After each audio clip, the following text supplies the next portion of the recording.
estão tendo? Bom, eu acho que esse é um tema importante porque permite diferenciar, inclusive, as experiências de cada conjunto dos países. E a primeira coisa a colocar é o seguinte: durante os anos 90, com as reformas neoliberais, aprofundou-se o grau de dependência, mas foi uma tragédia. Crescemos pouco e concentramos renda e riqueza. Por que isso? Ainda que tenha ocorrido superexploração do trabalho nos anos 90, a apropriação dessa massa de valor a mais produzida se dava de maneira mais financeiro-fictícia e menos produtiva. E isso criava uma acumulação de capital travada, era o famoso crescimento voo de galinha. Gerava problemas externos e era obrigado a retroceder, e também impactos inflacionários. Quais são as alternativas colocadas, portanto, a essa estratégia neoliberal de desenvolvimento? E aí eu acho que tem diferentes níveis de contraposição à estratégia neoliberal. O primeiro deles, e no menor nível de confrontação, é o nível da política econômica.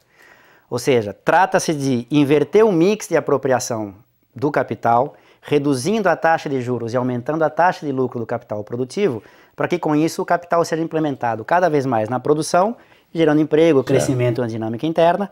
E isso tem uma exigência de política econômica. Você não pode simplesmente reduzir a taxa de juros, porque a redução da taxa de juros afugenta capital e aumenta a demanda, que se você não tiver um respaldo da oferta pode ter repiques inflacionários, é verdade. Então tem que ser um pacote de política econômica com controle de capital, o que afeta interesses, e com um amplo programa de investimentos públicos para gerar uma capacidade de oferta para que essa expansão na demanda não gere problemas inflacionários.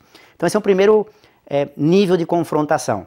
Agora repara que esse nível de confrontação não mexe no aumento da superexploração da força de trabalho, que se mantém. Trata-se de uma mudança no mix de apropriação. Certo. Isso já tem um grau de confrontação, vai confrontar interesses grandes. Isso é o que se chama hoje em dia de estratégia neodesenvolvimentista, sem entrar propriamente nos termos do que é desenvolvimento, mas é o que popularmente se chama de neodesenvolvimentismo. Eu acho que nessa seara, com maior ou menor especificidade, podemos enquadrar Brasil, Uruguai e Argentina, aí tem suas especificidades. O outro grupo, Venezuela, Bolívia e Equador, me parece que estão para além disso. Também se coloca uma política econômica alternativa, mudando o mix, mas o grau de confrontação é maior. Procura-se romper com as reformas estruturais da época do neoliberalismo, reduzindo o grau de abertura comercial, de liberalização financeira, liberalização cambial, inclusive do programa de privatizações, com programas de nacionalizações. Qual é o sentido disso? É tentar reduzir a massa de valor que é produzido internamente nessas economias e que vai ser transladado pelo grau de dependência para as economias centrais. Isso permitiria a essas economias reduzir o grau de superexploração da força de trabalho, ampliando a distribuição de renda e riqueza e dependendo mais de mercados internos.